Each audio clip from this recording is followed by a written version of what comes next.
Welcome. Welcome to what, buddy? What is this? What are we doing? Welcome to Smoking the Snobby. God. All right. Hi, everybody. Hello. Welcome to our second episode of season 2 of Smoking the Snobby. Hello. How's it going, buddy? I know we did say we were going to do the Oscar nominees, but again, we don't have the nominations yet. No, we're waiting on those, so we have to keep going. We chug. We chug along, and we review movies still that aren't these nominees. Nope. How you doing, man? You doing okay? Coming out of break? I'm doing pretty good, yeah. I've had a long break. And now you're back at it, second semester? Yep, and I'm doing them at home. I'm doing all my classes at home. All of your classes are online? Yeah. Are any of them instructor-led classes? What do you mean by that? Like where you have to attend an online class. Like there's a set time you have to log in and get on a Teams. Not really. Wild. It's very much like on your own pace, and it's very flexible on your schedule. What a time to be alive. So, how do you think you're managing your schedule? You think you're going to be okay? I think I'm doing okay. I tend to do assignments pretty much in like the afternoon or pretty late. It's all crazy to me. I mean, don't get me wrong. In my line of work, it's all online courses pretty much. There is no in-class. The last time I was at an in-class training was when you were first born. Oh, wow. 19 years ago. Yeah. I went to Boston for 2 weeks on a training course for some sort of software that we ended up never using. But yeah, the rest has been online. I don't know, man. It's all changing. It has been changing. It has been changing. I mean, something from like 19 years ago is very different to now. Yeah. How do you feel about that? You think do you think you're missing some of that college experience by being all online this semester?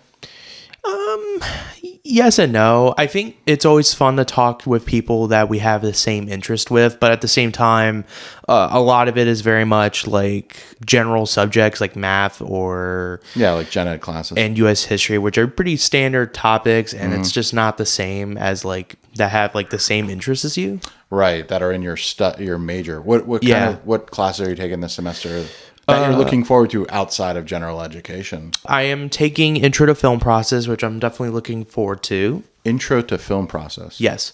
Well, I'm looking forward to hearing more about what that is, because I have no idea. And when you say that, you know what I'm thinking of? What are you thinking? You're in a dark room with actual physical film, plastic film, and you're running it through chemicals to... That's what I'm thinking. No, I don't think it's like that, no. I think it's just kind of giving you like the basic things, understanding how film works and the overall process of doing them. That's what it is. Auden, hit me straight. Would you have preferred living in a world where you were still cutting film on a cutting room floor and stitching film? Probably not, no. Or you like the digital age? I kind of like the digital age of using like Adobe or just Premiere Pro. Really? That's just way more helpful, even if it is pretty expensive. Like they were gluing that stuff back in the day. You know what I mean? Before software, I'm thinking it was a very tedious job. It definitely seemed very tedious. Because all editing, like they had to edit film literally by cutting and pasting, which that's how we got the term cut and paste in computers. Yeah. So yeah, well, I'm glad you're enjoying your first couple days of school, and it's nice that you're home. You hear my meetings while I'm chugging along throughout the day. A lot of my time, I just kind of play video games. Do you tune me out when you hear my meetings? Sometimes, yeah. Sometimes when you talk about the podcast. Oh yeah, you tune in when somebody asks me questions about the podcast. Yeah, that's usually where I tune in. Yeah, I have friends and colleagues going, "What's the next episode?" And I usually don't tell anybody anything. Not like it's a super surprise. And today's movie, I don't know who's seen this movie. I'm sure there's some people out there that have seen it. I mean, I'm sure it was like okay at the time when it was received. Let's see. Yeah, so today's movie, it's a lot of A-list actors in it. Oh yeah, it's definitely a lot of A-list actors and a lot of ones that just weren't well known at the time. And then now, of course, we all know and we all recognize those actors, as we will talk about. Oh yeah, so today's movie, it was my choice. Yep, it was all his choice. Right, I right out the gate, I said I want to watch this movie. I haven't seen it in a long time. Mm-hmm. I really, really enjoyed it the first couple times I saw it. I've actually, when it was on TV, I'd stop. It was a stop and watch movie for me back in the day. Oh, was it? Okay. Yeah.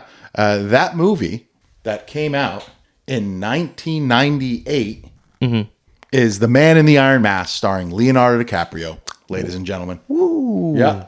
Yep. It is a adaptation. It is an adaptation of an old book called, The Man in the Iron Mask, which was made around it was published around 1850, which... Well, the book. Yeah, the book itself was made during 1850, which, by the way, both of us have never read, so again, we can't say how accurate this movie is. Kind of like what we said for Frankenstein. We don't know how accurate this movie really is to the book. Yeah, and based on our research of this movie, just a little bit, it's a long book, and it's written by Alexandre Dumas. Alexandre Dumas also wrote The Three Musketeers. Makes sense, yeah, because this story feels very reminiscent of Man in the Iron Mask. Hell, the story feels like it comes from 20 years after the Three Musketeers story. Yeah, and you'll see in our review today how it all ties in. This is the sixth version of a movie adapted to this book. There's 5 other movies made. I've never seen any of them except this one. So I don't know what to tell you. Actually, I don't even know if much people really remember about the other adaptations. I think people remember this one the most, but I don't know. We just don't really see too much people really talking about this one. But I guess we'll get into how we were introduced to this film. I just saw it on TV one day. That's really how I saw it. I didn't go to the movies to see it. Mm-hmm. And one day I was sitting there somewhere, I don't even know where, and I watched it. And I love this movie. And I think that was my I like art house film era. Even though I think this was a blockbuster movie, right? I think basically was. I mean, The Three Musketeers is a very I wouldn't say action driven story, but it's a very exciting one. Very reminiscent of Robin Hood. Yeah. Except these guys work for the king. I don't really know the stories of The Three Musketeers. I got to be honest with you. Outside of the candy bar, I got nothing. I don't have much. I have All for One and One for All saying, I get all that. I get all the pop culture references to it, but I've never read the book. I think everyone pretty much recognizes a lot of the pop culture references around Three Musketeers. Yeah. I'm sure people have adapted this story many, many times to the point it's more well known than Man in the Iron Mask. You know what this podcast is making blatantly obvious to me? What? That I've not read enough of the classics. It's true. I enjoy reading. Right. I like reading, except I've always leaned towards nonfiction. I don't read fiction. I haven't read fiction too much. I like hearing of you read true stories. Hitchhiker's Guide to Galaxy. Yeah, but that's really the only fiction book I've read outside of you got to read biographic books. Yeah. Mainly U.S. presidents or just specific people like Ben Franklin. But watching some of these movies that are adaptations are piquing my interest. Right? To the point of well, maybe I should read this. What's that new movie coming out with Matt Damon? And it's based on Homer's Odyssey. The Odyssey. Oh, that's what it's called? That's what it's called. It's called The Odyssey. I read the Iliad and the Odyssey, but I don't remember it. I was in high school. In high school. And I was 15 and I couldn't care less. All I did was read to pass an exam. You're the kind of kid that's oh, this is boring. Why don't we watch action movies with Steven Seagal? Yeah, my love of books didn't really start till I got into college, actually. Up until that point, I didn't care. I feel you started to appreciate books when you're an adult. No, that's not true. There's plenty of young people that you got to read more books too, bro. We all got to read more books. It's true. We should read more books. Yeah, it's my problem too. I should really read some books. I have Old Man and the Sea, which I actually want to read at some point. I bought you that book. Here's the thing. That it's a new year. Yeah. We have to commit. Yes. Right now. Yeah. Publicly on a public forum that's being recorded for posterity, and we can come back to it and say, and keep us accountable. We should read at least 2 or 3 books this year that are outside of our comfort zone. So that means I have to read fiction. Yeah. And you have to read 2 to 3 books on physics. Oh, the thing is, physics doesn't really interest me. That comfort zone. You're leaving your comfort zone. Let's commit. Let's do it. And it can be an adaptation. It could be a book based on a movie too. But yeah, so The Man in the Iron Mask. I digress. Man, we kind of just meandered around. Yeah, the exact thing I hate in movies we're doing in this podcast today. Our plot has meandered. Man, it's almost like this movie is okay. Yeah. Well, what is your... Okay, back to The Man in the Iron Mask. You read your books, I'll read my books. Okay. We'll come back. But back to The Man in the Iron Mask. What was your first thought when the movie ended, right? Actually, you asked me how you were introduced to it. How are you introduced to it? Just mainly by you. I had no idea this movie existed. Hell, I didn't even know there was a book of Man in the Iron Mask until you told me. Oh, yeah. And I just thought, I didn't really watch it for like the longest time until now. And yeah. What was your first thoughts? What do you think? My thoughts is I think the movie is okay. It's one of those movies I have a very conflicted rating on. It's not bad, and it surprised me that it's not bad. It's just whatever the movie. I honestly thought you were going to hate it. No, I didn't hate this movie. You know why? We were going to choose Biodome, which I would have hate myself for doing. We can't. For entertainment purposes, I would have hate myself doing it, but well, no. I like Biodome, but I also haven't seen Biodome in 25, 30 years. But it was my choice, and I said no to Biodome. Mainly because of Uncle John. We had him pick an episode, and he picked Die Hard. And if he finds out we're doing Biodome and not inviting him, I think it would be the end of our friendship. Maybe. I don't know. Probably. But honestly, we weren't going to do Man in the Iron Mask. We were going to do Count of Monte Cristo. Count of Monte Cristo, the latest version of it. Yeah, the one from 2002, which by the standards of, the Count of Monte Cristo, that is not even like, it is the most recent adaptation. There hasn't really been. There's a new one, a French language one. Oh, that there's a French language. It came out like 2 years ago. Oh, really? I didn't even know that. So it wasn't available to stream. So I was like, okay, in keeping with the French vengeance theme, let's watch Man in the Iron Mask. Yeah. And you said it's okay. I said it was okay. It certainly surprised me. I was shocked. I was shocked by it. Okay. And here's why. I was expecting to love it this time because I've loved it in the past. Mm-hmm. This time around, I thought it was okay too. I don't think it was that great. I don't think it was that great either, but it wasn't like terrible either. It wasn't. Honestly, my thoughts on the movie is the exact same way how I feel about Shakespeare, you know? Of course, we all know Shakespeare is one of the most influential writers, even though for me, he's not one of my favorite writers. There's another set of stuff I haven't read.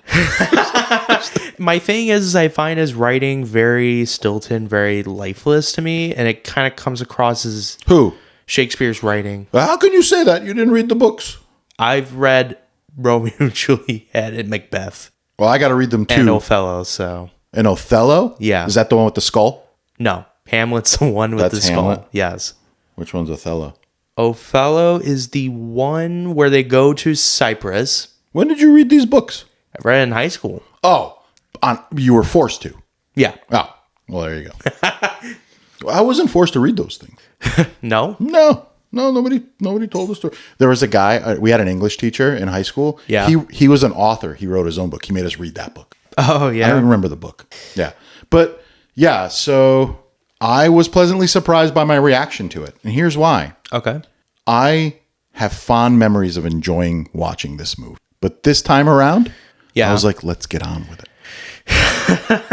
Let's get on with it. What were some scenes you just had problems with? Some things just dragged on.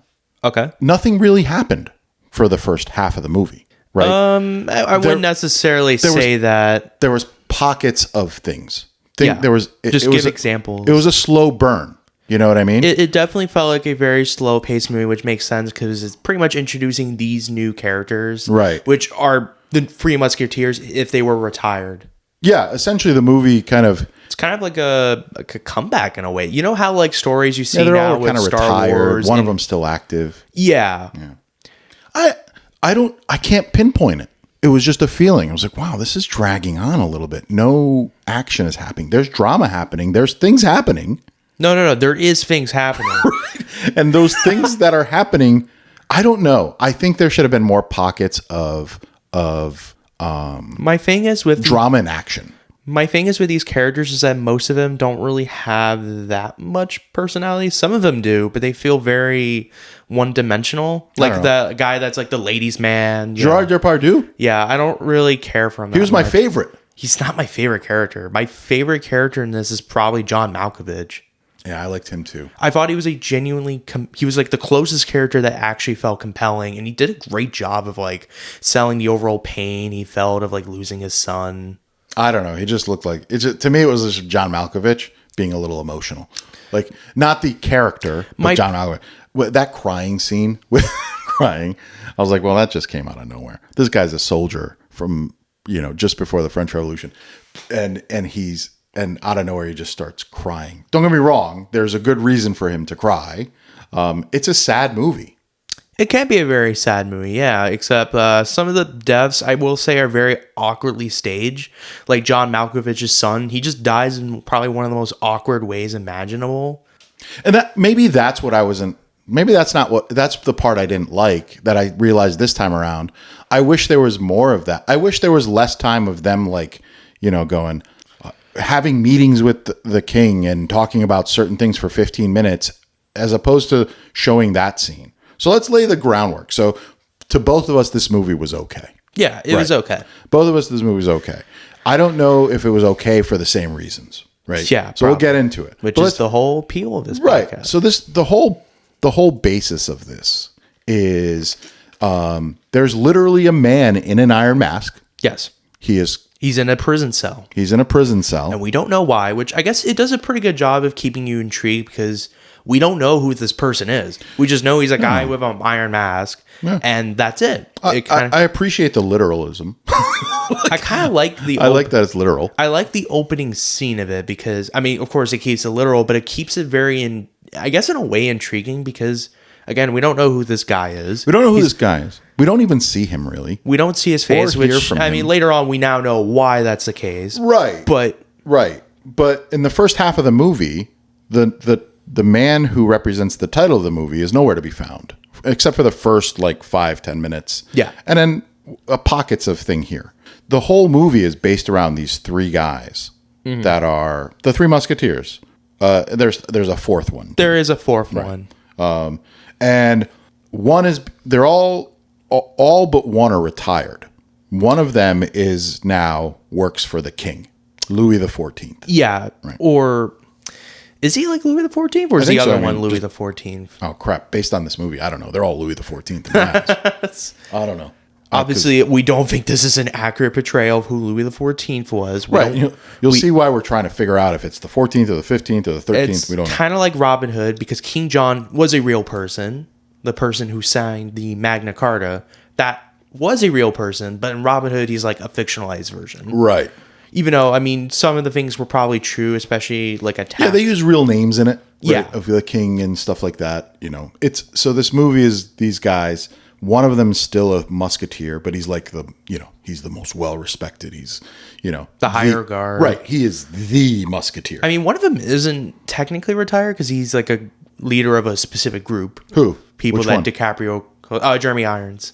No, he's a priest. Well, I mean, he's a priest, but he's also like... No. He was a priest. There's nothing else. He was retired. Here's why I'll tell you. He's retired, but you never really leave the service. If they need you again, they summon you back. I will say this movie... So Jeremy Irons is one of the musketeers who's retired. He gets called back. There's a lot of... in a way, it's kind of efficient storytelling because you kind of give a sense of who these characters are already in the first few minutes in the movie. We see they do a good job. Where Jeremy Irons is like praying, which we know, he's a very religious person. He's wearing a cloak. It's very obvious. And then we see one of them with like ladies and everything like that. Like he's Gerard this Depardieu. Playboy kind of ladies man. But he's old. Yeah, right? And he's old. He's old. He can't. I didn't really find him that funny because it gets a bit repetitive, and there's some scenes that didn't really need to. But they all have different personalities that form how people should live their lives, like a balanced thing of how one person should live their life. I don't feel like many. Be humble, be loyal, have a lust for life, and then the last is love. Right? That's how I took all four of them. It's a metaphor of how everyone should live their life, and all four of these different personalities live different lives, but make up what they're saying, and have very different personalities. They have different personalities, but the perception I got, the metaphor I got from that is, make sure you're well-rounded and have all of these characteristics in your life, and you'll be happy. That's the way. That's the hippie mumbo jumbo I got. I say Jeremy Irons probably gave my favorite performance in this movie. I mean, Jeremy Irons in anything, even when he's in very bad movies, he's still always great. Yeah, Jeremy Irons was good in this. So this is all based in post-medieval Paris, France, in France. Yep. It's pre-revolution France. Yep. Leonardo DiCaprio plays the king, and he's kind of a jerky king. He is a jerky king. He doesn't. He's overextended with wars, so he sends all the. he genuinely wants to kill like riots. Yeah, he doesn't care about his people. His people are starving. Yep. His people are starving, and there is assassination attempts on him, which again, this is where I was like, oh, back in the day, this seemed exciting, but now this seems like it was a non-event. There was, he summons Jeremy Irons' character to come, and he's like telling him that, before that happens, we get an understanding of what type of king he is, right? Yeah, he's the kind of king that they don't want. That nobody wants. Well, he's not being good to his people. Remember, they were in that session with Hugh Laurey. What was his name? What show did he do? House. The guy from House is in it. He's wearing a fun wig, and he's an advisor. And he's like, "Look, the people are starving, and we keep sending food to our soldiers at the front, which you've declared war everywhere in Europe.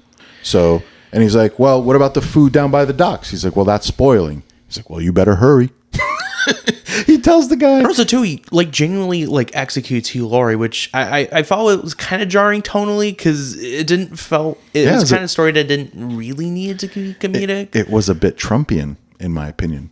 Oh, we're getting a little political here. Ooh. Here's how it went down. Hugh Laurey says the people are starving. He says, "What about the food down at the docks that were supposed to go to the front?" He goes, "Well, those are spoiling and they're not going there anymore." And he's like, and the king turns to him and he's like, "Well, give that to them." He's like, "But sir, it's spoiling. The food's spoiling. You can't give rotten food to your citizens." He didn't question him like that. He's like, he just said, "Sire, the food is spoiling." He just turns to him without any emotion and goes, "You better hurry because the food's going to get more rotten." That's kind of my problem with it. I just wish they developed it a little bit more because we don't really see a ton of that. No, we don't. But we don't need to really. We just know that we want him to die. Right? Yeah. Out the gate. I will say DiCaprio does a really great job of playing this very unlikable character, which, of course, later on. Yeah, you want to punch him in the face. It's very different from Titanic, In Titanic, he's just very likable. Well, he's playing, yeah. You'll see what we mean in a few minutes. Yeah. But anyway, and this is where I said this gets a little Trumpian, right? Okay.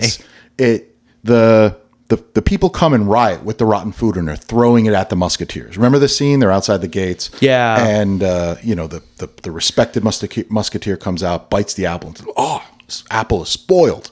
He goes back to the king and yells at him because I guess he has that relationship with him. Yeah. This is where it gets a little Trumpian. The king walks out the door and he says, "Execute him for giving the people spoiled food." It was your directive, king jerk. But also my problem is that tonally it just seemed really off because it felt more comedic than it is dramatic because I feel like it would have helped to make him feel genuinely intimidating.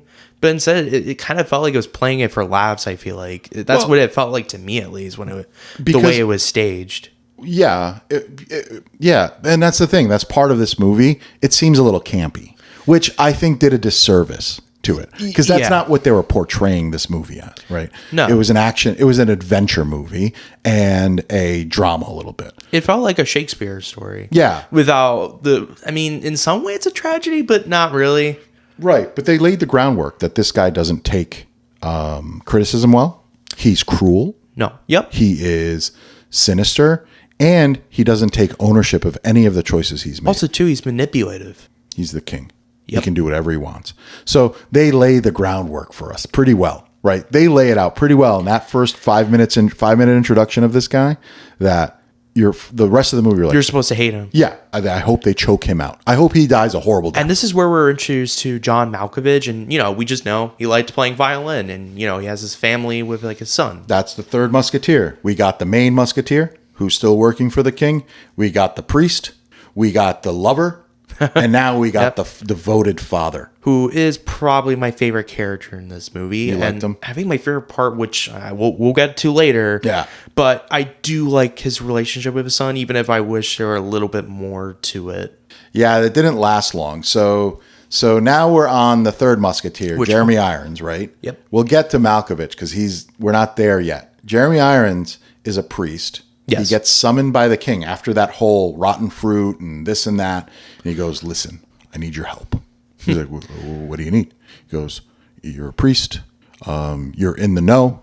These Jesuits are organizing revolts against me. And the Jesuit is a arm of Christianity back then. There's still colleges in America that are Jesuit colleges, and so it was a denomination of Christianity. They weren't Catholic. So remember, France is a Catholic nation. The king is ordained by the Catholic Church. So the Jesuits are against the monarchy, and they're trying to revolt because people are starving. Yeah, pretty much. And DiCaprio saying, "Hey, why don't you kill him?" Can you imagine? It's like, God dang. Right. Oh, right. This is like in the first few minutes of the movie, and you can just tell he's just really it's just crazy. Serious. He's asking a priest to kill the leader of another sect. Now, I don't look like, I don't know what Jeremy Irons is at this point. We have no idea. We just know he's a priest. We just know he's a priest. We don't know if he's Jesuit, Catholic, Protestant, Episcopalian. We have no idea. Nope. I don't know if those are. So we have no idea. So that's how we're introduced to these guys. And then on to the fourth one, Baron von Malkovich. Yep. And his son is a musketeer. His son is a musketeer who, fun fact, is played by Peter Sarsgaard. Yeah, we looked at it. I'm like, wait, is that the guy from Green Lantern? It is the guy. It's the guy from Green Lantern. Pretty good actor, though, besides Green Lantern. I thought he did good in Green Lantern, too. He's pretty bad in Green Lantern. That character in Green Lantern, he turns into like the bulbous, like crazy head and this deformity. You know what reminded me of that? What? When we watched that new Jurassic Park movie. Okay. That dinosaur looked like that guy's head. Same head. It must have been the same That's CGI probably people. what it would have been better, yeah. Skarsgård. Yeah. But yeah, he's in it. I mean, this is a star-studded cast. Yeah, it is. For a movie that is meh. Right? And it could have been better. I think that's why I didn't like it this time. I'm like, it could have been a lot better. There's opportunities for it. Especially when you have talented actors and you could have used it for a better script. Yeah. I feel like like you said, I feel like they rushed some things and then took their time with other things that didn't matter. Like teaching him how to dance at the ball, right? We spent 5 minutes with him, with Malkovich and the guy. That's not dancing. even a problem with me. I don't personally mind that. How is it not a problem with you? You said I want more time. There are some scenes that certainly do drag on. Like anytime with like the lover, I just could not care because he never felt like he had any character growth. It's got nothing to do with the story. No, it's had nothing. Comic to relief. It is, and I don't. I'll be honest. Sometimes we needed comic relief because it just was dragging up. Probably better, but my problem is he's very one-dimensional to me. The lover, actually, that's a case for some of the characters here. He's a lover and a fighter. It's 2 dimensions. 2. Come on, give the guy a break. It's 2-dimensional. But so I mean, now he's got this. John Malkovich has this son. Back to kind of organizing our thoughts here. John Malkovich has a son. He's a musketeer. He's been invited to go to the king's picnic or whatever the hell tea party. Some tea party, with his fiance. Ooh, yeah, and this is a very important part. See, I feel like the more we explain this movie, we explain it as exciting. You know what I mean? Yeah. Because there's a lot of stuff going on. It is. You'll have to watch it to see what we mean. So yeah, he goes to this, like they go to this tea party. It's very exciting. He's going to propose to this girl, his girlfriend. Oh yeah, he's like having an affair with this woman, even though she doesn't want. No, that. not an affair. It's his girlfriend. Skarsgård we're talking about. No. And like DiCaprio, like. Oh, DiCaprio, don't jump ahead. You're jumping. You're jumping. Yeah, he genuinely wants. That's his fiance, and they go to this thing, and now you say your part. What does DiCaprio do? What does the king do? Trying to have an affair with his fiance.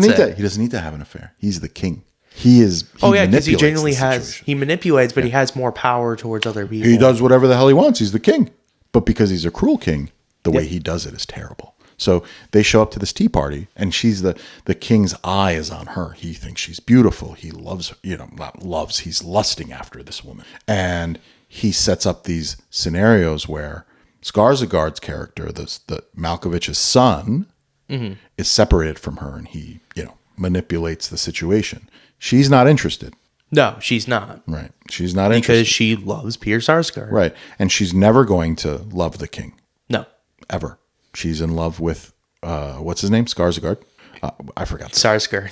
Raoul was his name. That's what it was. Oh, that's what. Right, because I was like, wow, that's a weird name for a Frenchman. Maybe not. Maybe Raoul is a French name. I don't know. But yeah. So they build up this scene where the king now is in lust with the girlfriend. Yep. The boyfriend Raoul wants to propose that day at the tea party, but never gets a chance to. A lot happened in that 10 minutes. It happens a lot. Yeah. There's a lot of things happening, kind of introducing certain things that are pretty important. Yeah. He's flirting with her, and Yeah. she's forced to reciprocate because he's the king. He could decide to chop her head off. You know what I mean? Oh, yeah. So she's being nice and kind, and she's accepting the flirtation, but you can tell she's very uncomfortable. Yeah, she's very hesitant of actually Yeah. forming a relationship with him, and then some guy assassinates him. Some guy attempts to assassinate him. Yeah. Yeah, And and- he gets caught.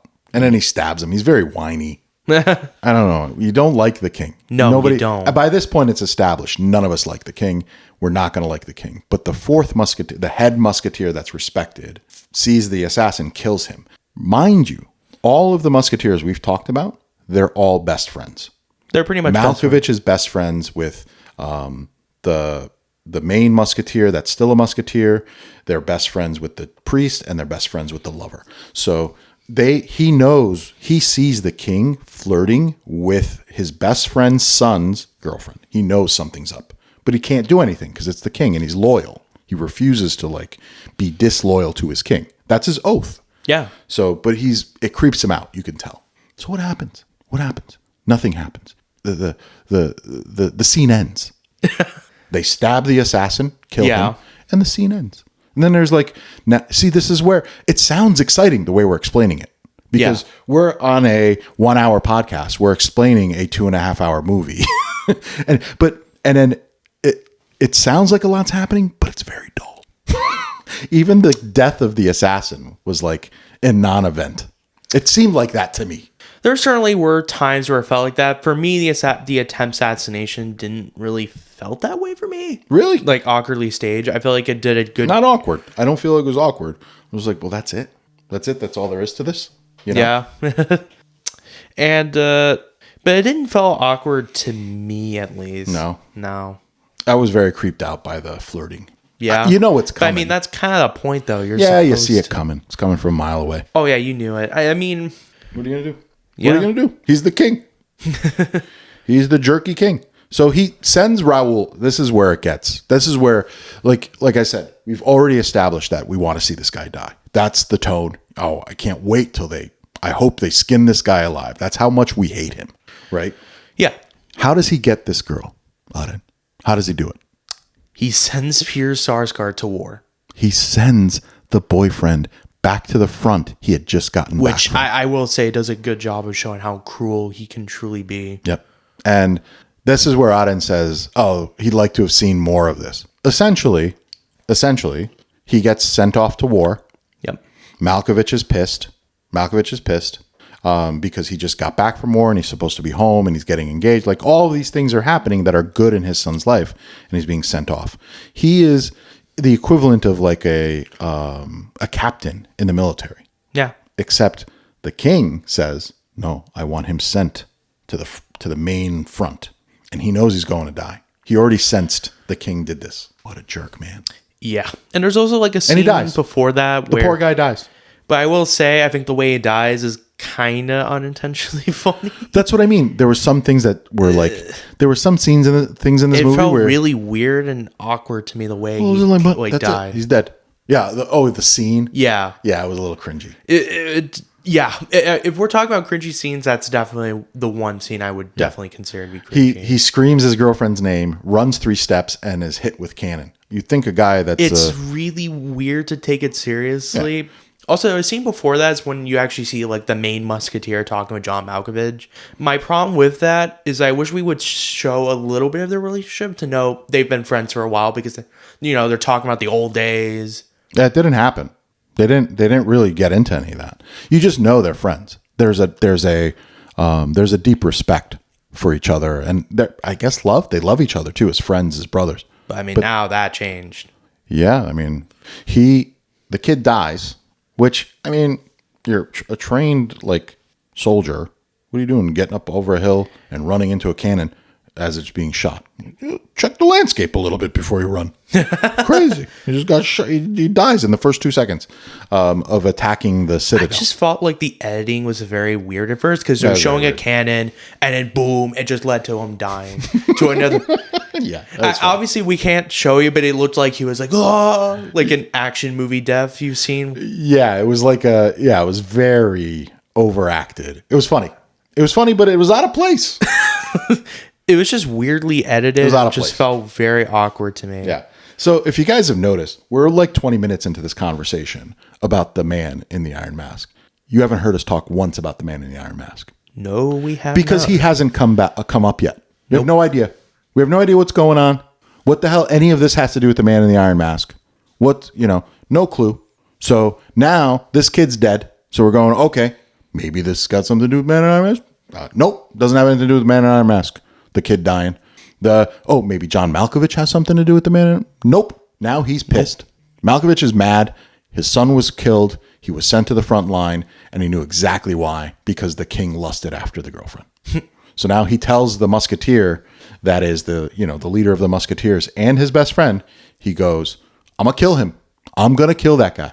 Oh yeah, and that's you are now if you get in my way, you are my enemy. That's probably one of my favorite scenes in the movie, in the way, because of John Malkovich's really good acting, it really shows that he conveys grief and pain. Yeah. It was a good scene. It's a good scene. It's probably one of the best scenes in the movie. Yeah. Where he tries to kill the main musketeer, even though he doesn't want him. Okay, maybe there's a good say. What was your favorite scene in the movie? I say it was really, I think the scenes with the man in the Iron Mask, between him or with John Malkovich. The bonding and he's honestly the closest you love character. That stuff. You love that sappy moments. No. Yeah, you do. No, but no. It adds a lot of emotional weight because it kind of makes it seem like his own son in a way. Yeah, well, you'll see why at the end. You'll see why, yeah. Which is funny because... And I feel like he's the character that honestly had the most growth as a character compared to the other ones to me. Yeah. Well, at least with the main musketeer, but I have a bit of my issues with that, which I will reserve later. So. Do you want to know what my favorite scene is? What is it? It's the scene where Gerard Depardieu goes into the brothel that they got to make the clothes for the event. Oh. And the guy's like, we're here. We're paid customers. We're not leaving. And he beats them all up. Oh. That cracked me up. That was my favorite scene. Ironically enough, that's not even one of my favorite scenes. I know. That's why I thought you were going to get a kick out of it. Because all the things you hate about this movie, I think I love. That scene kind of dragged on a little bit too long. No, it didn't, man. He slapped people. He showed he's virulent. You know what I mean? Yeah, but he doesn't really experience much growth as a character. No, he got excited. He's got his manhood back. He beat the guy up. He likes to fight. Right? You talk about he loves to fight. He fights, and then I never really. He's been having problems. He's been having man problems in this movie. Okay, what kind of man problems? He's old and he can't keep up. Yeah, he can't keep up with loving women. So, but I mean, in the first few minutes of the scene, you can tell he's perfectly fine and can't have women. No, he said it in there. He's like, I can't. He doesn't have the energy to do it. He can't keep up because he's old. Yeah, but we saw him with 2 other ladies. Nothing happened. Remember, he got up in frustration and left. No. Before that, with the way we were introduced to him. Even then, nothing happened. No, but he genuinely... Everybody still had their clothes on. So something he couldn't... He can no longer sleep with women. His parts don't work properly anymore because he's old. Get it? Yeah. Okay. I'm not getting into more than that. So now now that we've gotten our favorite scenes out of the way, back to Jeremy Irons. Yep. He has to find the Jesuit priest, this and that. He brings all of his buddies back into the catacombs of Paris. And it's cool. To bring back the three musketeers. The 3 musketeers, or 4 of them. And honestly, the set design of this movie was done really well. Yeah, the production design's pretty well. I don't know if any of them are, of course... I think it's all pretty great. It all feels like it comes straight from that era. Yeah, I never, nothing seemed out of place. Everything, the costume design was really well. It all felt pretty tangible. I don't know if Man in the Iron Mask had any Oscar nominations. I have no idea. Well, we can take a look. Well, we'll probably take a look at it. Yeah, we can take a look. But it made a lot of money. Did it actually? Yeah. I think it cost $30 million to make. It made like 140. Probably makes sense because this is right during the height of like DiCaprio's fame, which every girl was like obsessed with DiCaprio. This is after Titanic. This was actually a year after Titanic. Oh, there you go. So hot off the presses. This is right off the height of the presses of Titanic. Right. So they're riding that high, and the French market loves Gerard Depardieu. So yeah, probably. So he gathers all his friends to say, this is the plot. Now there's a plot. And this is a big reveal in this scene in the catacombs, right? It's that Jeremy Irons is actually the Jesuit leader. Yep. That he has to kill. He's the guy, so he can't kill himself. Dun, dun, dun. Which, I don't know if we remember this, but was there like any reaction to it when DiCaprio was saying like, we must kill all of them? No, he was very like calm about it. He can't reveal what it is. What bothered me the most is nobody seemed to care that he was the Jesuit king. Like he was the leader that's true. Like either in that meeting, and not even like what? the main musketeer. Right, even like the guy who's loyal to the king, who now is discovered that is one of his best friends is in opposition to the king, and he does nothing. And he was kind of they all seemed unfazed by it. Like, oh, okay. Yeah, pretty much. Yeah, that's certainly a problem. I wish there was more tension between them. Yeah. That kind of leads into a major issue of the movie where I wish there were more tension between like the four of them. We don't really see enough of that. Yeah, sometimes it conflicted. The values conflicted. This guy is loyal to a T to the king, yet his best friend, who it doesn't matter that he's his best friend. Devoted. He was devoted to the king. He swore an oath as a musketeer. He finds out his best friend is plotting to overthrow the king, and he does nothing about it and leaves. Yeah, that's crazy. And we're now 30 minutes into talking about this movie with nothing to do with the man in the iron mask. This is the point where he reveals a plot to overthrow the king using the man in the iron mask. Yep. Who's the man in the iron mask? It is Louis the 14th. Or the 13th or the 15th. We don't know. It is Leonardo DiCaprio himself playing another role. Yes, which I believe this is the only time he's ever done this. He's done dual roles? He's never done this, and you know what? He actually does a pretty good job. I thought he did good. So why is he the man in the iron mask? We have no idea still. No, we don't know. And we have no idea that it's Leonardo DiCaprio. It's a little obvious why, if you know like the characters. I mean, I kind of knew that it was DiCaprio. Yeah. The twist was pretty predictable, I will say. Like by that point it was. By that point it was a little predictable. Mm-hmm. And so the whole goal is to get him out. The plot is to get him out. Yes. Replace the Jerky King with this guy who apparently is kind and empathetic and the exact opposite. The exact opposite of like, you know, the king himself. Yeah. So come to find out, Leonardo DiCaprio is playing two roles. He is playing Philippe and Louis XIV. And so they go to the Citadel and break him free. Pretty much. And convince everybody that he died from plague. Yep. Right. Because they can't just free him without the king knowing. And we don't know why. Come to find out what happened. And Jeremy Irons was the only one that knew that pretty much locked him up. Yeah, but why did he know? Because he's the one that locked him up. Yeah, he was the one that locked him up. Yep, he was the one that locked him up. And he was the only one that knew that they were twins. Right. Besides, well, the king and the queen. Why did he lock him up? Because the king said so. Yep, the king said so. And king. If he couldn't get any worse, he's just getting worse. There couldn't be two kings. No, there was an issue. There, you know, of course, they're twins. They were born around the same time. We're twins. It would have been hilarious if it was. They should do a spoof of this with Schwarzenegger and Dan DeVito. And it'd just be two old men. That would have been a great SNL skit. Been a great SNL with Schwarzenegger being the kind one, but DeVito being the jerky king. That'd be great. So what happened is these guys were born. They told the king knows there would be problems in the future with line of succession. There would be a problem with that. So he got rid of one of them. And that's why there's an iron mask, so nobody would recognize him as the king. So the king sends his son off to some cottage in the woods, and he's taken care of there. He's living a nice life. He just doesn't know who he is. Nobody tells him who he is. Yep. He's living his life. They didn't kill him. The king dies. Jerky king, Louis XIV, becomes the king and says, put him in an iron mask, cover him up, and send him to Chateau d'If or wherever they sent him to, some citadel. Yeah, pretty much. And that's where he's been for 7 years. But he has no idea why. Nobody explained anything to him. Nobody did anything. So nope.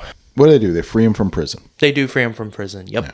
And they say he died from plague because if that news gets back to the king that he escaped, that's it. All hell breaks loose. Their whole plot to overthrow the king is thwarted. So they had to convince them that he died. I just thought it was weird that the two, like, I guess jail keepers were like okay with Jeremy Irons like blowing up like the jail cell. Yeah, I guess they're not the brightest bulbs in the chandelier, that's for sure. Yeah, I just thought, wow, they're really stupid.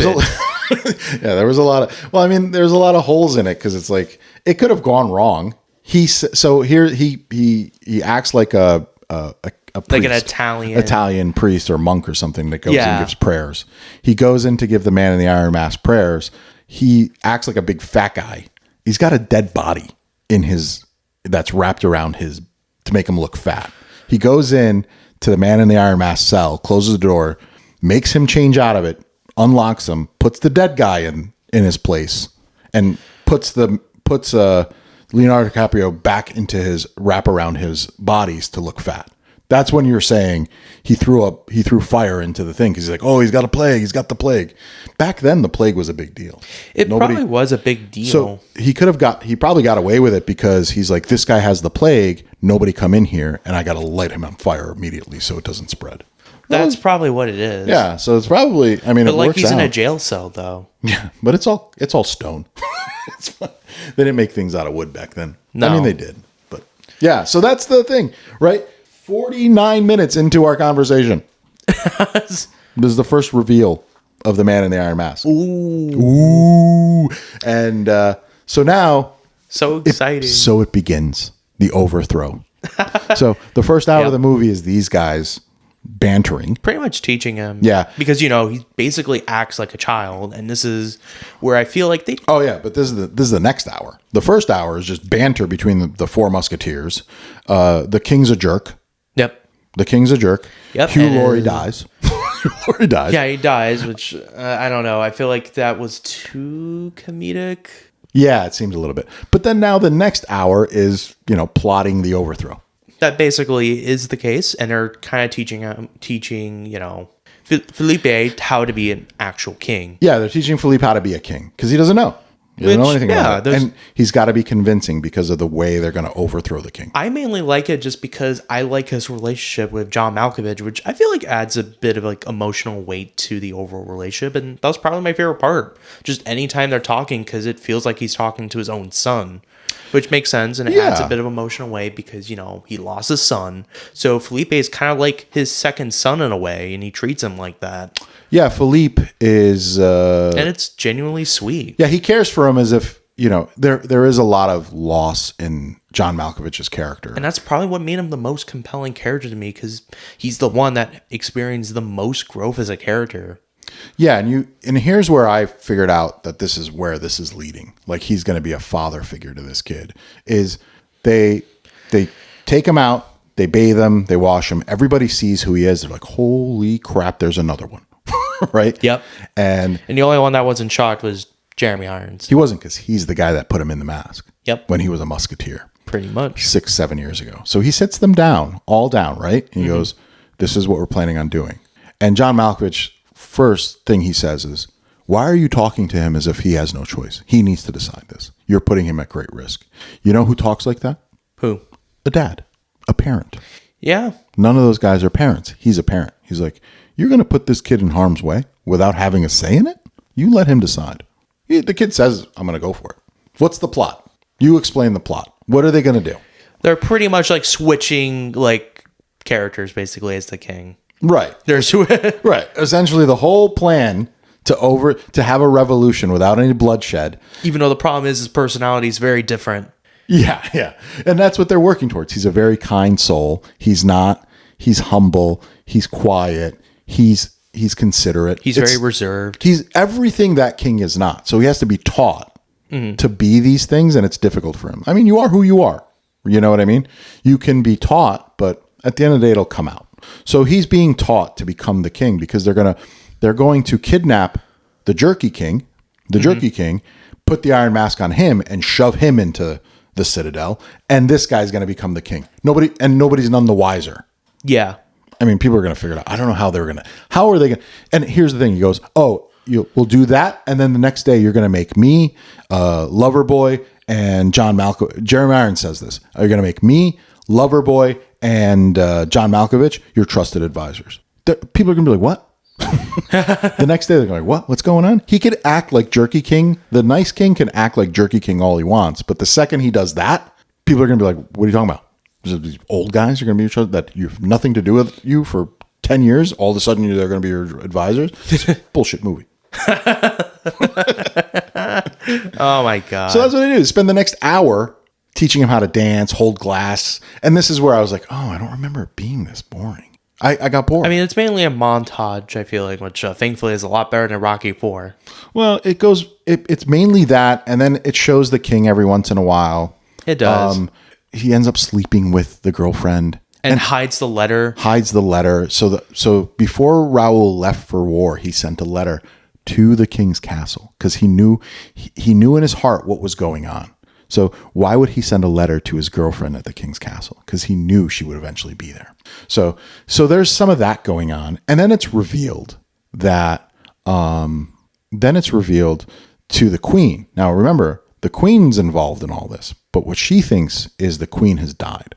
Not the queen has died. What am I saying? That the kind king has died in plague. So she's distraught. Yeah, and then we find out that I think the mom has this like relationship with the main musketeer.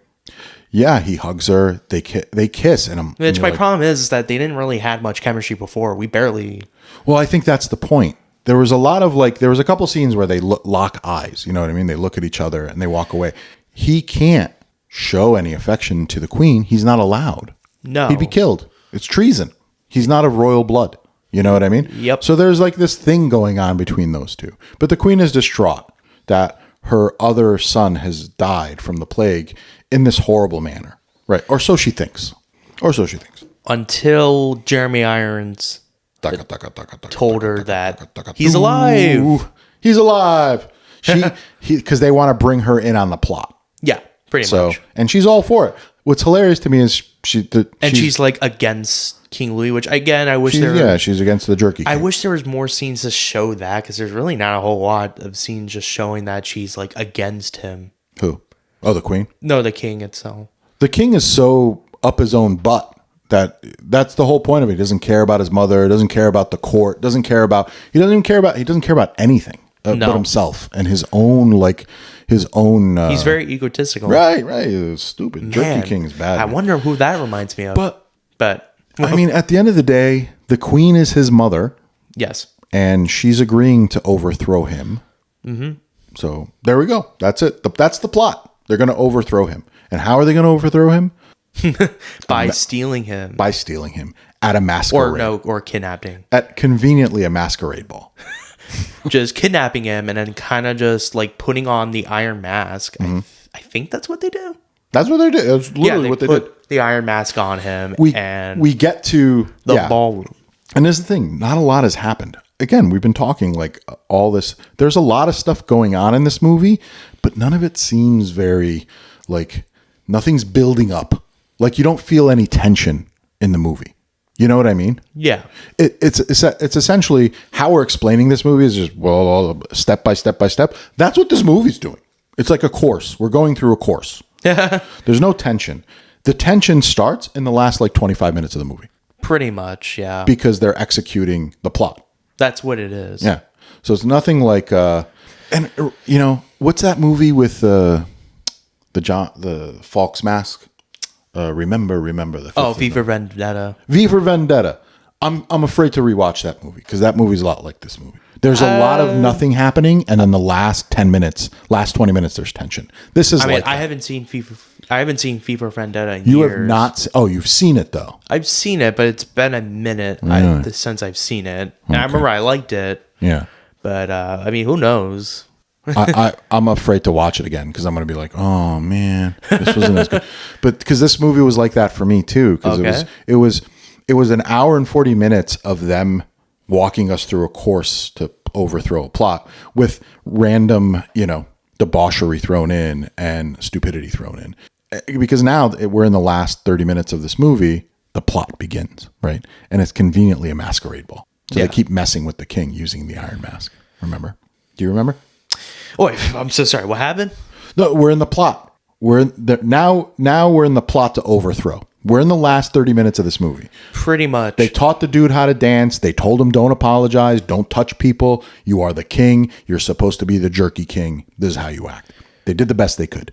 And, he touched someone. Yeah. Well, here's how it goes down. The jerky king is in the ball, right? Yes. They're messing with his head. It's a masquerade ball. So they came with copies of the iron mask that his brother wore. And every once in a while through the dancing, they'll put it on and it'll mess with his head. And he runs away. Which, I mean, there was a scene that was showing that he was like looking at the iron mask like a gift. Yeah. The prison sent the mask to him. Yeah. As proof that he's dead. Pretty much. Yeah. So they're showing that same which I guess is a nice little payoff, I guess, to what happened before. He was happy he was dead.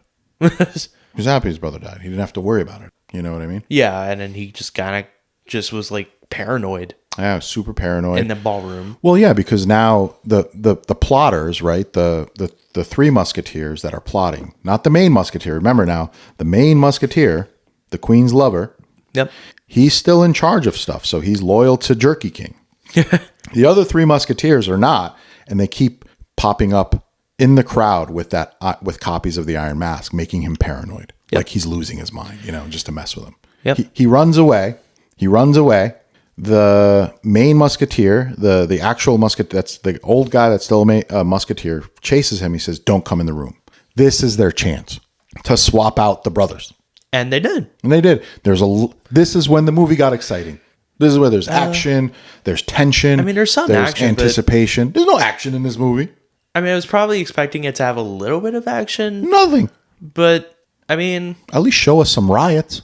Show us a guillotine. It's France. I mean, we do somebody's head off. I mean, we see a little bit of that. We saw somebody's head get chopped off. No riots. Oh, we saw people complaining outside the gates. I mean, that is a riot, though. That's not how the French riot. That's a protest.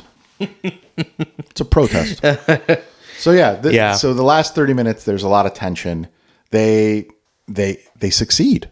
They pretty much did for a moment. Mm-hmm. Except the problem is he was very affectionate, even very apologetic. Well, yeah. Now they're like, you got to go back out there. Now the nice king is acting as Jerky King. They got the Jerky King. They put the Iron Mask on him. They're going to get him out of there. Yep. So now the nice king dresses up. The nice king dresses up, and he gets moved back to the ball, and he's supposed to act like the Jerky King. He can't act like himself, so he's got to do what he was taught. And what does he do? What did you say? What does he end up doing? That he holds a woman's hand and didn't like say anything bad. Yeah, a woman tripped. Yeah, a woman tripped, and he got out of his throne to help her up. Yeah, and everybody gasped because the king doesn't do that crap. No. And the Jerky King probably laughs. Oh, he probably would laugh, yes. Right. But this guy doesn't do it because he's a kind soul. Yeah. And he doesn't really want to be this, but he understands the need to do it. Yep.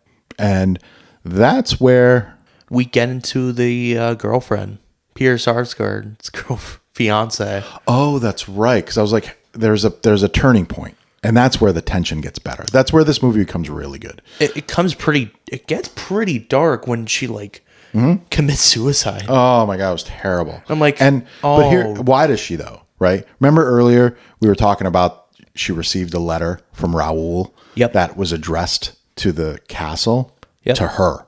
She finds it. She reads it, and she's in anguish, in guilt over the fact that this happened. Right? She was the reason he was killed.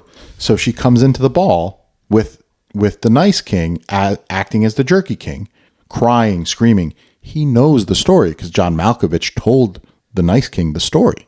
Yep. And he gets down at her eye level, which Jerky King doesn't do. That's strike one for Nice King acting like Jerky King. Strike two is, I will do everything in my power to make you happy. Strike two for Nice King acting as Jerky King.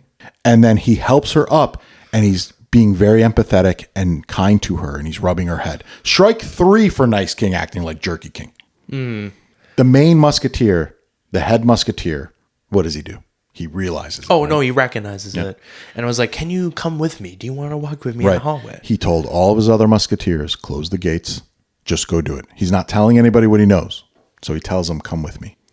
Dun, dun, dun. This is where the tension gets better, though. This is where the movie gets really good. Even though the action scene it's all right. Just the way it's shot and everything, it's fine. It's France in the 1600s. You know, you're not going to have a gunfight. I mean, we do get that a little bit. I wish there was more sword fighting and all that stuff. And I wish there was too. I guess we got a little bit of that, mainly with like training. Yeah. But we don't really get a whole lot about that. No. But what do we get? We get success. We think it's successful. But until that musketeer realizes he's an imposter, we're like, oh, they were so close. So close. These guys are running away with the Jerky King in that they've put in the Iron Mask, and they're down in the basement trying to get away by boat. But by this point, musketeer guy knows Nice King is an imposter. He's already grabbed him, goes down and threatens. He's like, I will kill your king if you don't return my king. Yep. That's how they do it.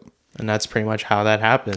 So Malkovich is distraught because, like you said, he considers himself a father figure to Philippe, and now he's in distress. He's going to be killed for their actions, right? For their plots.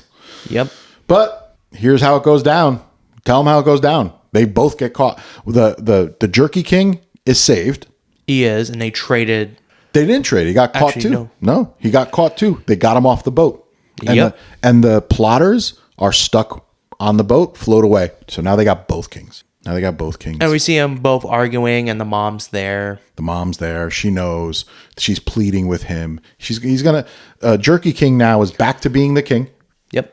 And Nice King is back to being the man in the iron. But in like a different prison. And they're pleading. The mother's pleading, don't do this. And, he realizes the mother was in on the plot too. And I don't know. Leonardo DiCaprio screaming at people doesn't scare me. No, it's not very intimidating. There are genuine moments where he can be intimidating. I didn't feel intimidated. I think mainly towards his actions and the things that he's done, I think are intimidating in some ways. Yeah. Or truly just show how cruel he is. I'd be killed if I was part of his menagerie of people, because I'd laugh if he'd say something. Like, feed him spoiled food. I'm like, this guy. You believe this guy? Talking. But and then they try to figure out how to get him out. Well, he ends up not killing him. No. He sends him back to prison in the Iron Mask, and he's like, you will die in it. You will rot in it. This is where things change. Remember. Do you remember what happens? The main musketeer finds out that that's his brother. Yep. And his loyalty is questioned. But what's even worse for him? What do you think? He's the father. Bum, bum, bum. Which, I don't know if there was plot really twist. Any hints towards it. I mean, I guess in a way, because, he had this relationship with his mom, so you can easily just kind of think that he is the father. So, in some way, it is predictable, the twist. I remember watching this for the first time, and I didn't pick up on it. I think it made sense, and I think you can try to draw the connections in, especially with his relationship with the mom, and the fact they're not obviously... Let's talk pure genetics here. Okay. The mother has dark hair, dark features, dark eyes. Okay. The musketeer is dark hair, dark eyes, darker, southeastern European skin tone. This guy's got blonde hair, blue eyes. I would never make that connection. I guess, but I don't really consider that really a major issue. I don't think genetics is really a problem with me, if you're asking. In the movie? No, I don't. That's not what I'm talking about. I'm not mad about it. I'm saying I would have never. The way I see it is, in my head, watching the movie, I wouldn't make the connection that he's the father. You know what I mean? I mean, because I'm like, I probably would have gone the connection because, again, he had this relationship with his mom. They kissed. There's scenes to show that they do have their affectionate towards each other. But these people, they sleep around. They're disgusting people. That's who cares? That's a mistress. You know what I mean? She could still. The king is dead. Her husband is dead now. But during that, obviously, the husband wasn't dead when she fooled around with this guy. No. So she's an adulterer, but so is the king probably. Who knows? These people are they're the king was chosen by God. My ass chosen by God. These are the worst people. But anyway, so yeah, he's the father. So everything changes the second he finds out he's got a second son. Yep. And this whole time, it wasn't loyalty. It was a father's love. It wasn't just loyalty. It was father's love. Yeah, pretty much. So now everything changes. Yep. We get to the end of the movie. Yep. And then, the main musketeer sends a letter to the free musketeers. Yep. I'm with you. Which, again, I will say, I think him having this arc is a little rushed, if you're asking me. Yeah, they gotta it never finish the felt movie. like he was naturally growing as a Yeah, character. they got to finish the stupid movie. That's why. Yeah, that's why it felt a bit rushed to me in terms of his growth as a character. Yeah, that's why they could have spent 15 minutes less showing us John Malkovich and him having a dance number. Probably, yeah. And spent more time on that. You know what I mean? Or just the scene where the lover's hanging himself. Yeah. We could have I feel done like you without could that. have easily got rid of the lover hanging himself because there was no way that we could have done movie without ever that. showed him having this struggle, which I never understood. I never felt like this character had much struggles at all. It felt like he was having the time of his life, if you're asking me. The lover character. Yeah, he seemed to. Yeah. Well, So I never felt like... yeah, you think the movie would have been fine without him at all? Honestly, yeah. Yeah, he didn't He's bring just anything to a the thing. comic relief, and I liked that's him. it. I don't think I would have enjoyed this movie as much without him. I say he's just kind of a little too one-dimensional to me. Two-dimensional. Two-dimensional. He's a lover and a fighter. Okay. But yeah, so now he sends this letter to them, and he's like, la, la, la, la, I'm with you. I can't believe this. I'm the father. Da, da, da. And that's then a plot twist. The main musketeer kind of puts the rose near like the queen's like house. Yeah, like I'm going off to die. Yeah, which For our I sons. mean, it's pretty obvious if you're asking me. It's a little predictable. Oops, we're spoiling that a little bit, but that's okay. Of course. These are the endings I like, dude. I don't like that kind of ending where it feels a little too predictable, if you're asking me. These are the endings just I like. that scene alone just shows, yeah, he's gonna die. The perfect cliche. I love it. I don't know if I like it though. I like I think we've said it. I've said it before, but I like when a movie's. Listen. I've said it with La La Land. Let me ask I you. like when the movie feels unpredictable. Let me ask you a question. Okay.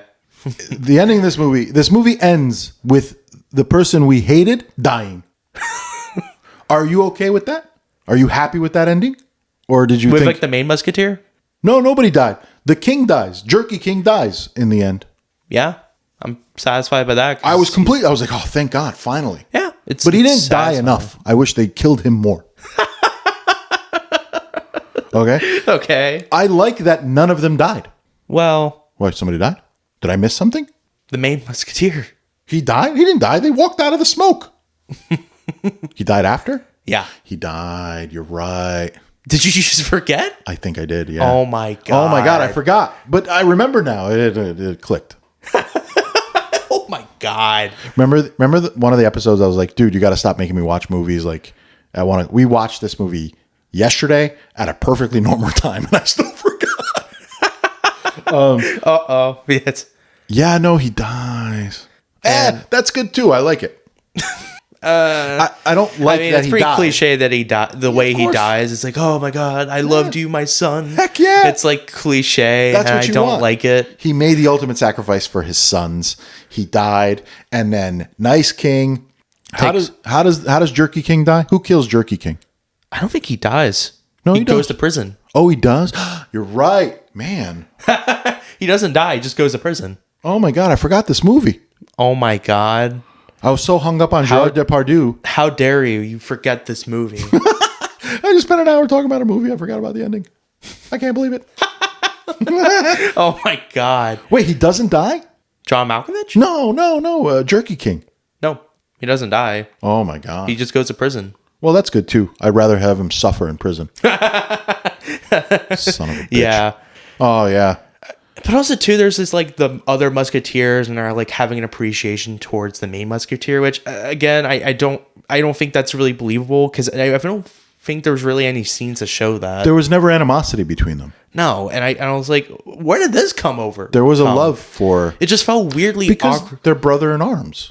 I guess. I didn't see that as awkward. But it's not awkward. It's just like very jarring, especially when we didn't really see him talk that much. Who? The main musketeer and the other musketeers. Yeah, no, because he wasn't a part of their plot. No. Right, so... No, but there's no scenes showing that they admired him. But no, they laid that groundwork in the first 15 minutes of the movie. We knew. Not really.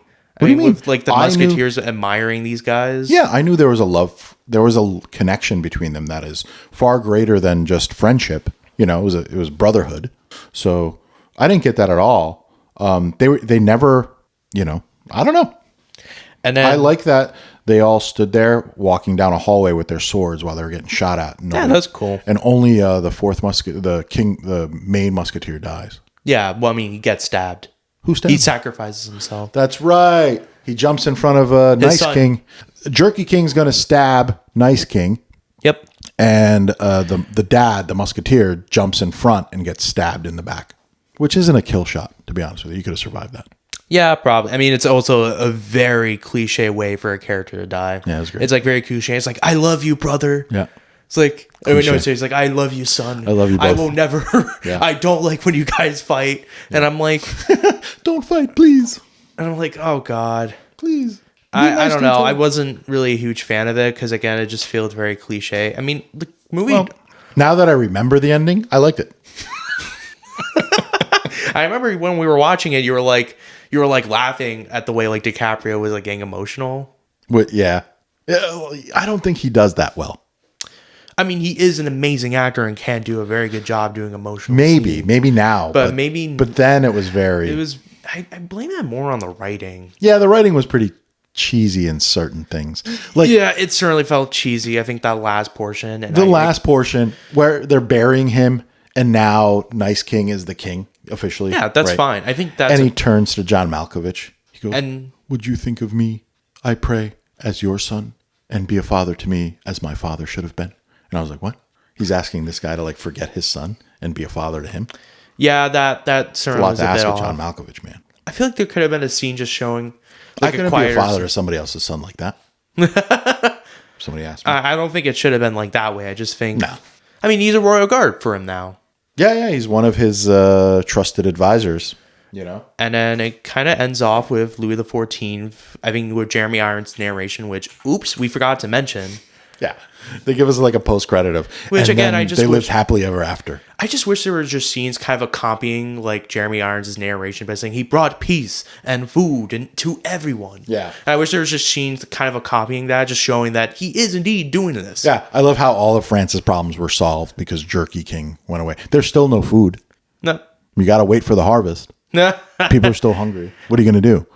But that is the movie. That's the movie. Okay. Give me your overall rating of this movie. My rating of this movie would be like a 6, but it's close. It was close to a 7 when I originally thought of it, but then I think the more I thought of it, it certainly had problems. Wowza. So it was honestly okay, like a 6 out of 10. That's a big rating for me, from you. Yeah, really? For me, coming from you, yeah, I'm a little surprised. How would you rate this? I'm almost as surprised as I was when I found out he was the father of the king. I would give this 4 Smokies. It didn't make the cut. I was expecting this to be. I can see why, but there just wasn't enough. There was too much and not enough, and I don't know how to explain that to somebody. Do you know what I mean? Like, I say one of my major problem with the movie is that the story is very predictable and the twist you can just immediately figure out. Yeah. And you can try making connections to some characters that just feel very out of place. How like their characterized has some tonal issues. That's not even any of it for me. Weird. It feels like some of the deaths just kind of felt very awkward or cliche to me. Yeah. The way it was edited. That's it in terms of my problems with it. I just feel like there was a lot going on in this movie, and then there was a whole lot of nothing going on in this movie. And I recommend people watch it. Maybe fast forward through it a little bit. I say watch it just for DiCaprio alone, just showing that he is capable of playing 2 different characters in one movie. if you're like you, yeah. But if you're a casual viewer and you like movies like V for Vendetta, I'm sure it's very different from V for Vendetta, though. I mean, the pace, like the way the movie's laid out. Yeah, you know what I mean. V for Vendetta feels more like 1984, or not really. Well, I don't know. No, not really. I mean, And just then, the world itself honestly, feels like it what the comes heck was straight that from... Stallone movie we watched? Oh, Escape Plan. yeah, it was Escape Plan. This felt a lot like Escape Plan. Not really. I'm talking about they spent the whole movie plotting to escape, and the last 20 minutes escaping. This thing too, right? They spent the whole movie giving us a bit of a background on people, and then another hour plotting to escape, plotting to overthrow. And the last 25 minutes, there was overthrowing. Yeah. Right. Mm-hmm. So, to me, and like I said, we've talked about this for an hour. We've talked about a lot of stuff about this movie. Yeah. Not in depth, but just explaining all the different storylines going on, and they crammed it into a 2.5-hour movie. It's too much. It could have been. This could have been a TV show. Me and Mommy just watched something about JFK assassination with James Franco. Oh yeah. This would have been a good TV show like that, like a mini series. Probably, yeah. It probably would have been better as a miniseries. Yeah. It definitely fell across that. Maybe they will adapt it to a miniseries at some point. I can see it being adapted, but overall the movie was okay. I didn't hate myself. I was surprised I didn't really hate it. But honestly, I think this is based on some sort of real thing. Was it really? Yeah. I mean, we know like so. Louis XIV was a real person. Well, no. I was looking it up yesterday. Yeah. I was looking it up yesterday, and there was Louis XIV. It says that he secretly imprisoned somebody and put him in a mask, and it was in the Bastille. I kept calling it the Citadel and Chateau d'If. Chateau d'If is in Marseille, and it's Count of Monte Cristo. The Bastille was a prison in Paris. So they're thinking it was this Italian, which I guess now makes sense that he was speaking Italian. Jeremy Irons was acting like an Italian monk in that scene. So maybe there's a connection, but apparently his true identity is still a mystery. Nobody really knows what he was, and it's been debated. So I guess maybe some of this is steeped in some sort of reality. Yeah, some of it is. The time. So I think that's all cool. I think some of the story behind it is cool. Yeah, for sure. So I don't know. Do you recommend people to watch this movie? For the most part, yeah, I guess. Yeah, I say watch it.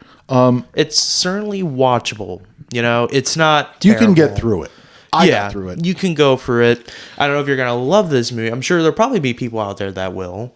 But, who knows? I recommend you watch it. Only because the first time I watched it, I loved it. And if Rafi of, Rafi of 1998 was to rate this movie, I'd probably give it a higher rating because I loved 1998. What did I say? No, you said 1988. 1998. 1988. Verbal dyslexia. Yeah. 1998, Rafi would have probably given this an 8 Smokies. So what are you going to do? Oh, boy. I don't think we're far off. I think most people had the same sentiment. It was really hard to find much positive reviews on this thing. It got a 33% on the tomato meter. Ooh. And it got a 55% on the popcorn meter. So the audience liked it more divided. than the critics. Yeah. And a lot of the stuff the critics say falls in line with what you and I have been talking about.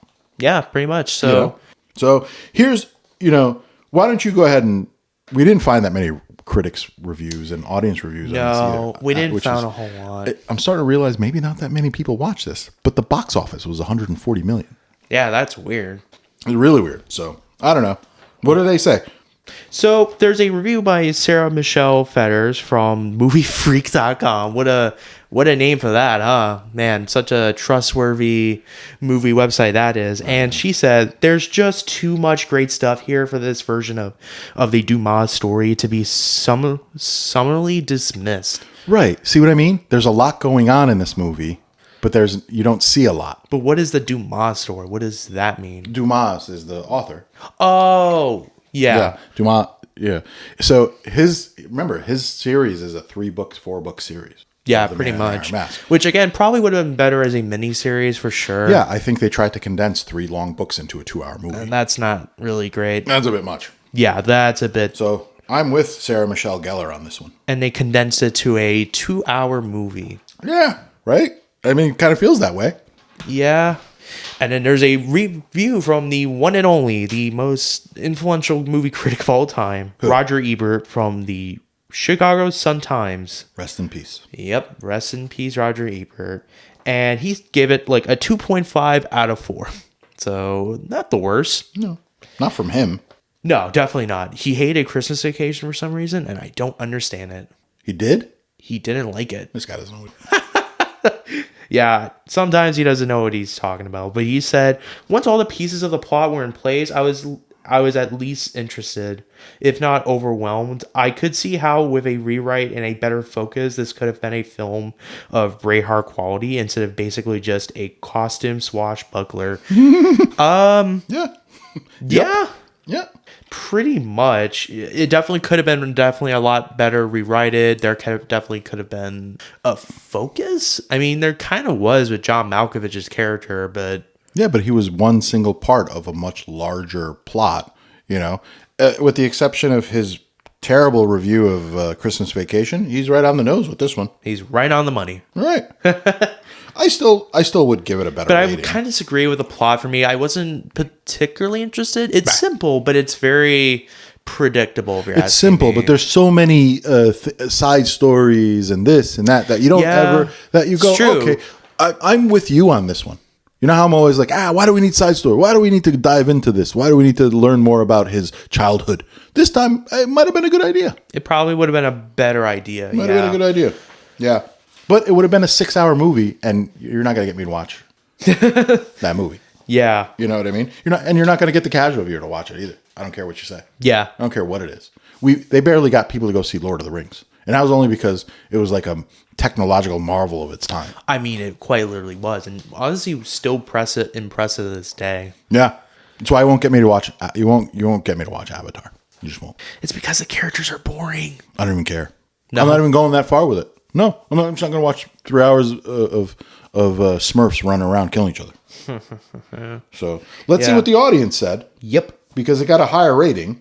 So Oana M gave it 5 stars. One of the most beautiful movies ever made.